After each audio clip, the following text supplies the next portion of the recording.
In today. I have this up here. I'll be deleting this, but I just wanted to give you a better look at where we're going for our website because you're going to be able to choose pretty much any font that you want. There's an amazing website out there, and I'm also going to show you how to install fonts. I'll be able to explain it to you because it's a little different in Windows for those who have Windows at home. I'll just explain that to you in person, but it's actually really, really easy, and it's a really cool thing to know outside of art class. So there's plenty of free font websites out there, but this one's my personal favorite. It's called DA Font or dafont.com. I'm not quite sure how they want it pronounced. So go ahead and go to this. I'm going to go ahead and delete this layer here. So a way to delete a layer, by the way, if I've never shown you, is this trash can. Once you have the layer selected, just hit this trash can, and voila, he's gone.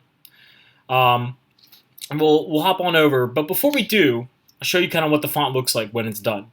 So you're going to have two different layers, just like you did with your image, where we kind of edit the RGB, the red, green, blue levels of the layers and kind of shift them around with the marquee tool and the move tool, kind of give that glitch effect to the text. So with that said, a bolder, thicker font is an absolute necessity on this one. If you do something with really thin script, it just doesn't work. It ends up getting deleted as you shift it around. So make sure that when you're looking for a font, look for like a chunky boy, okay? All right, I'm going to go open Chrome here, and I already have dafont.com open up. This is what the homepage of the website looks like. So once you get here, there's all these different categories of fonts that are really, really cool that you can look at. You can look at recently added, like these are just newer ones that exist. You could go to like the top one, like recent 100, new fonts, themes, etc. But where I really, really think that everybody should go right now is under the techno category. They're all pretty solid in here. Square's the easy bet, though. Anything in here is going to work. It's just going to already be in that style, and we can make any of them work. I think they're sorted relatively by popularity, so of course the Minecraft font is going to come up first. But if you scroll down, this works right here, the Amazing Views one. Even the Wolf 100 could be pretty cool. They're all neat, and the only error ones that I think you might have are ones where you see a lot of white, like in that one right there, that might not give you exactly what you want. This could be cool, but the squares also might not work. Be safe with that one. We got Twitch font. All right, so I'm going to show you how to download one. We'll use Twitch for this one. I can't do that. I can't use the Twitch font. I'll use the Twitch font. All right, so we'll go ahead and click download right here. And you'll see that it comes up down here in the bottom of your Chrome browser. Go ahead and just click the file right there. It's probably going to be a zip file. It'll open in some kind of software or something like that. I have a different thing that unzips files for me. So right there is my folder. Open the folder that it comes with. And the one that I want you guys to really look for, well, I have two TTFs. You're looking for a .ttf file. True type font is what it's called. There's going to be one here which is just solid black, but then there's also the one with the white. I'm going to try the one with the white, but be ready to use the black one just in case. Double click the TTF file by just bop. And on Mac anyway, it'll open up in this window. Windows will give you something pretty much just like this. And then in the bottom of that window, you're going to see install font. So you can go ahead and hit that. This will put it in your font book on your MacBook. You will want to remember what it was called, Dimitri Swank. All right, so the reason why you want to remember what it's called is because we're going to have to search for it in the Photoshop thing. So Dimitri. In fact, I'm just going to minimize this window just in case I need to open it. This one I can go ahead and close, and I can also just minimize Chrome. Maybe I'll come back to it just in case. So now when I'm in Photoshop, let me go back to my file here. Let me zoom out a little bit too. Okay, I can make a new text layer, or using the type tool or text tool. What is it called? Type tool. It's right down here where I'm hovering over. The icon looks like a T, or is a T. You could also use the hotkey T to literally get to the font. The one I used before was called Cut the Crap. That was also, I think, on DA font. So if I go over and scroll over the entire Cut the Crap thing and I type in DIM, yeah, there it is, Dimitri Swank, regular, boom, perfect. I have it. The thing I also recommend is that you change the color to white, just in case your color is something else like red, Let me show you. You'll see oh, in this case it's gray right now because I'm on a layer that doesn't have colors. Just make it white. Don't worry about the size. We'll dramatically increase it in a little bit. This is from Mass Effect, so I'm just going to type in Mass Effect. And then I'm going to use the move tool right up here, the top one. And then I'm going to grab that corner pocket to where that icon changes like mine right now. And I'm going to click and drag and make it bigger. I'll hit enter. And I'm going to shimmy it down. You could kind of put it wherever you want, to be completely honest, but I think it'll look cool down here. I think that way it leaves all that nice effect or nice stuff up there. Something else I'm going to do that's extra if you want is if you want multiple lines or things like that, I'm going to use the type tool again. I don't know if numbers were included. Some fonts are not good about having numbers. Hey, all right. This character here is from the second Mass Effect game, so we're going to try to pop a 2 behind this and see if it's like eligible or readable at all. So this 2 layer here, I want it below Mass Effect, so I'm going to click and drag, and you'll see I can move it below it. It's really uneligible. So what I think I'm going to do instead is shrink it a little bit and just work some repositioning in general. We'll put the 2 right here. We'll take Mass Effect, and we're just going to shimmy that down even more to like there. Have them separated. It looks like 2 Mass Effect. Maybe we'll swap them. Let's see what that looks like, because that reads poorly, in my opinion. Oh, now you can tell I'm making these videos live, and I haven't like pre-canned the entire thing. That doesn't look too bad, but I'm going to raise Mass Effect just a tad. Okay, cool. All right. What we want to do is we want to make these non-text layers at this point. Let me make sure that that's the case. Did I forget anything else? No, good, perfect. Okay, so what you want to do is on the text effect, or on your text layers, you see that they're T's right now. That means they're literally text layers. Right-click anywhere, not on the text there, and you're going to see an option called Rasterize Type. We did that with the photo when it was a smart image. We just did rasterize. I don't think there's a better option. No, this should work though. Yep, and you'll see the icon changes to like this. So let's do that for the number 2 as well. Rasterize type. If you have more than one layer, however, though, like I have the 2 things, I want to merge them right now. So go ahead and select the top layer.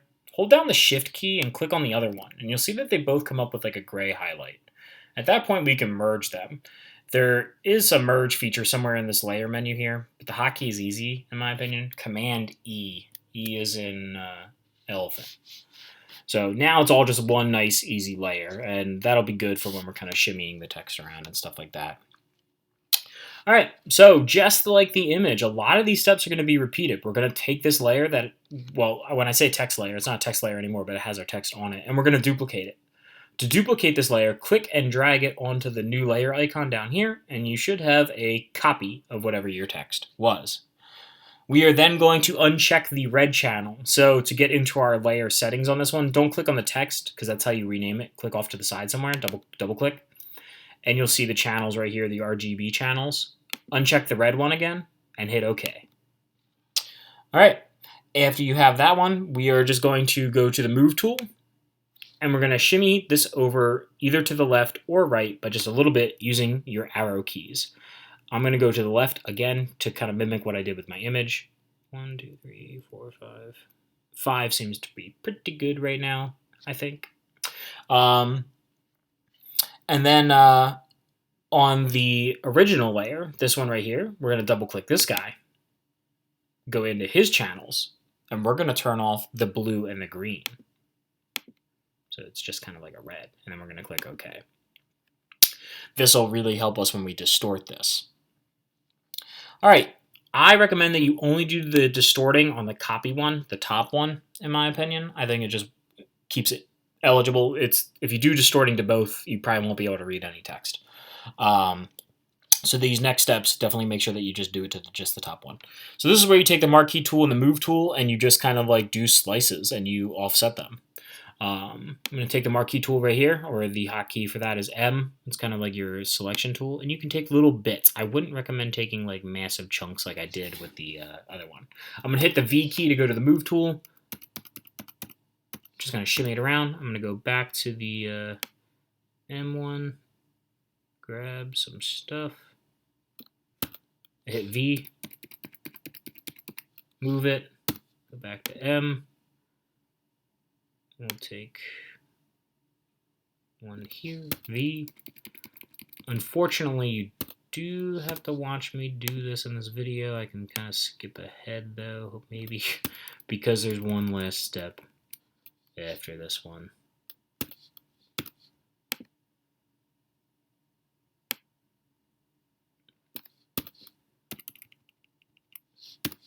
I'm trying not to go too crazy because I don't really want to lose.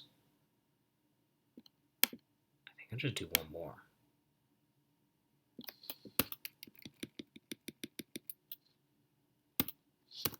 If you ever need to deselect, you can always hit Command D and just straight up deselects everything.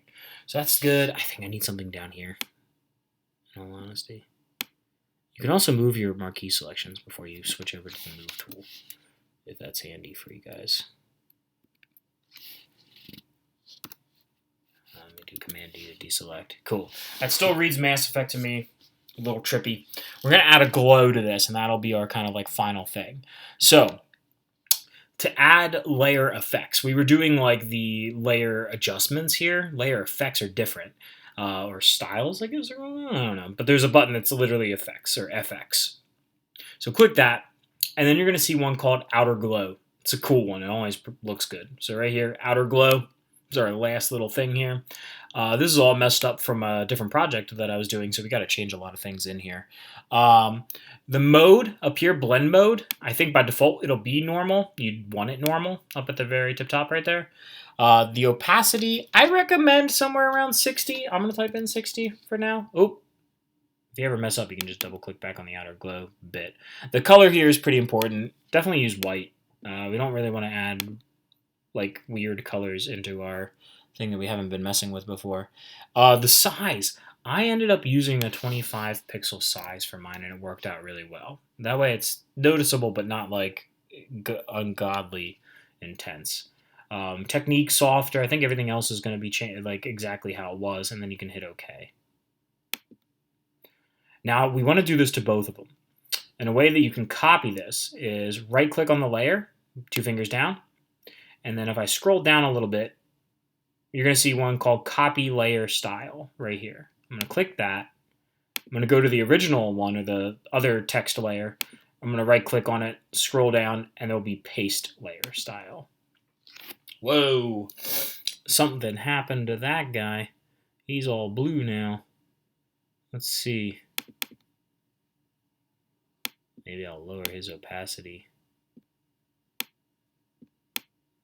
But no, he is staying blue. Wait, why did that happen?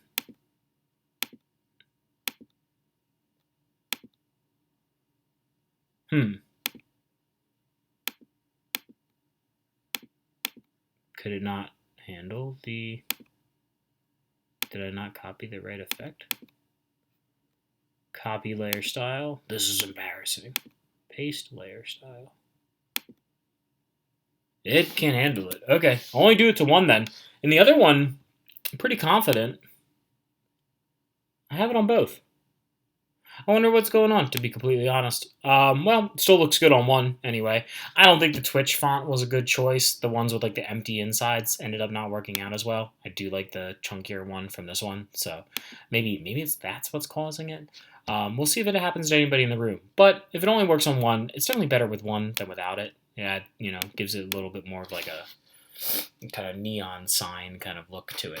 All right, man, we're done. So let's go up here to the top, do File, Save, and this will be the file that you're submitting for both your print and your grade. All right, guys, good job. Take care.